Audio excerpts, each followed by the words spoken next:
takes or verbalizes appropriate PPE precautions. Scene size up. Determines the scene/situation is safe. Determines the mechanism of injury/nature of illness. Determines the number of patients. Requests additional help if necessary. Considers stabilization of spine.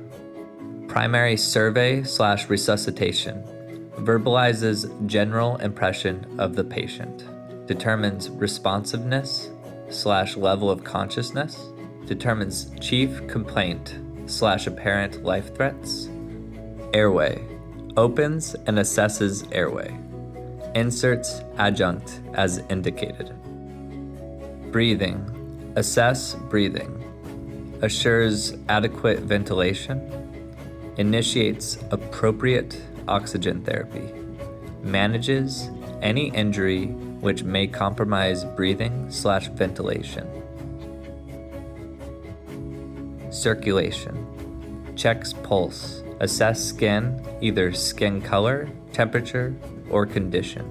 Assesses for and controls major bleeding if present. Initiates shock management. Identifies priority patients/makes transport decision based upon calculated GCS. History taking. Obtains or directs assistant to obtain baseline vital signs. Attempts to obtain sample history. Secondary assessment. Head.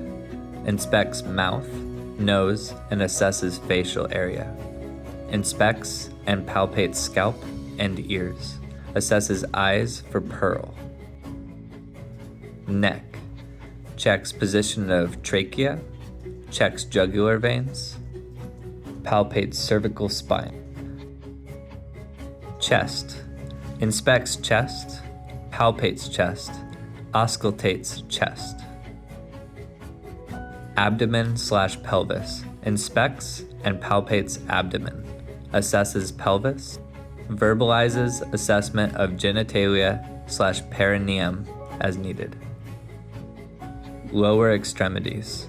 Inspects, palpates, and assesses motor, sensory, and distal circulatory functions. Upper extremities.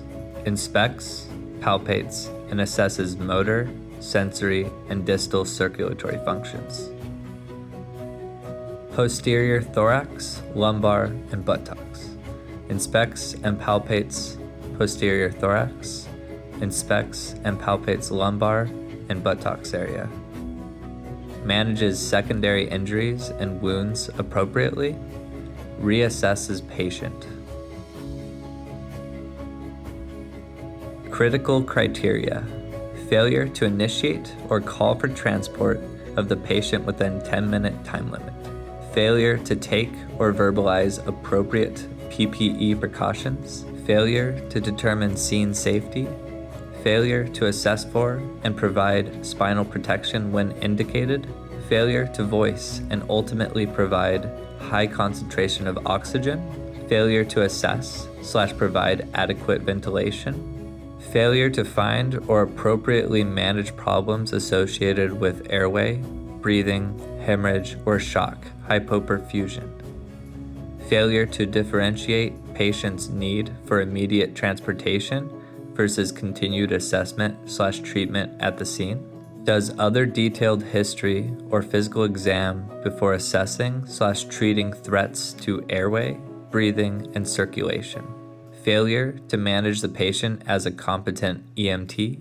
Exhibits unacceptable effect with patient or other personnel. Uses or orders a dangerous or inappropriate intervention.